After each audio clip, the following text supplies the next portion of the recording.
लसूण चिकन बनवणार आहे मी. त्याला लागणारं साहित्य बघू शकते आणि कापून घेतले त्यांना. त्याला लागणारं साहित्य हळद, जिरा पावडर, मीठ, टमाट्याची पेस्ट करून घेतली आहे मी, ती वाटून घेतलेली मी. आणि लागणारं ही कोथिंबीर आणि कस्तुरी मेथी. याला चांगली तडतडू देते.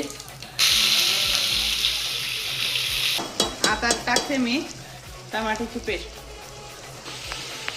हे बघा, बघू शकता तुम्ही. चांगलं परतून टाकून घेते.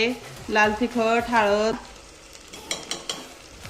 आता याला पण चांगलं परतून घेते. 3-4 पाण्याने चांगलं धुवून टाकलंय मी चिकन.